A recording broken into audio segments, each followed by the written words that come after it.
ಶುಭೋದಯ, ನಮಸ್ಕಾರ, welcome to Yoyo Kannada. ಬನ್ನೀಗ ನೋಡೋಣ ಈ ದಿನದ ವೆದರ್ ರಿಪೋರ್ಟ್. ಕರ್ನಾಟಕದ ಹಲವು ಭಾಗಗಳಲ್ಲಿ ಕಳೆದ ಕೆಲವು ದಿನಗಳಿಂದ ಗುಡುಗು ಸಹಿತ ಮಳೆಯಾಗುತ್ತಾ ಇದ್ದು, ಇಂದು ಕೂಡ ಅದೇ ವಾತಾವರಣ ಮುಂದುವರಿಯಲಿದೆ. ಕರಾವಳಿ ಸೇರಿದಂತೆ 4 ಜಿಲ್ಲೆಗಳಿಗೆ ಹವಾಮಾನ ಇಲಾಖೆ ಯೆಲ್ಲೋ ಅಲರ್ಟ್ ಘೋಷಣೆ ಮಾಡಿದೆ.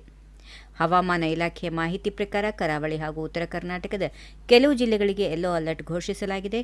ಬೆಳಗಾವಿ, ಉತ್ತರ ಕನ್ನಡ, ಉಡುಪಿ ಮತ್ತು ದಕ್ಷಿಣ ಕನ್ನಡ ಜಿಲ್ಲೆಗಳಲ್ಲಿ ಇಂದು ಗುಡುಗು ಸಹಿತ ಮಳೆಯ ಸಾಧ್ಯತೆ ಇರುವುದರಿಂದ ಎಚ್ಚರಿಕೆ ನೀಡಲಾಗಿದೆ. ಈ ಭಾಗಗಳಲ್ಲಿ ಕೆಲವು ಕಡೆ ಗಾಳಿಯ ವೇಗ ಕೂಡ ಹೆಚ್ಚಾಗಿರುತ್ತದೆ. ಕರಾವಳಿ ಪ್ರದೇಶಗಳಲ್ಲಿ ವಿಶೇಷವಾಗಿ ದಕ್ಷಿಣ ಕನ್ನಡ ಜಿಲ್ಲೆಯ ಗುಡುಗು ಸಹಿತ ಮಳೆಯಾಗುವ ಸಾಧಾರಣ ಸಾಧ್ಯತೆಗಳು ಇರುತ್ತವೆ. ಆದರೆ ಉಡುಪಿ ಮತ್ತು ಉತ್ತರ ಕನ್ನಡ ಜಿಲ್ಲೆಗಳ ಕೆಲವು ಭಾಗಗಳಲ್ಲಿ ಒಣ ಹವೆಯ ವಾತಾವರಣ ಇರಬಹುದೆಂದು ಇಲಾಖೆ ಮಾಹಿತಿ ನೀಡಿದೆ.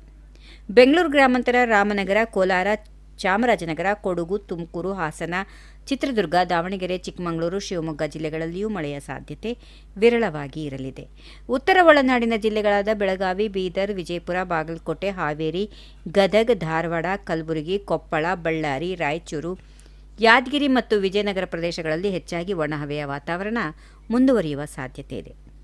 ಸಿಲಿಕಾನ್ ಸಿಟಿ ಬೆಂಗಳೂರಲ್ಲಿ ಕೂಡ ಮೋಡ ಕವಿದ ವಾತಾವರಣ ಇರಲಿದ್ದು, ಲಘು ಅಥವಾ ಸಾಧಾರಣ ಮಳೆಯಾಗುವ ಸಾಧ್ಯತೆ ಇದೆ ಎಂದು ಹವಾಮಾನ ಇಲಾಖೆ ಮುನ್ಸೂಚನೆಯಲ್ಲಿ ತಿಳಿಸಿದೆ. ಈ ವಿಡಿಯೋ ನಿಮಗೆ ಇಷ್ಟವಾದಲ್ಲಿ ಲೈಕ್ ಮಾಡಿ, ಶೇರ್ ಮಾಡಿ, ಸಬ್ಸ್ಕ್ರೈಬ್ ಮಾಡಿ.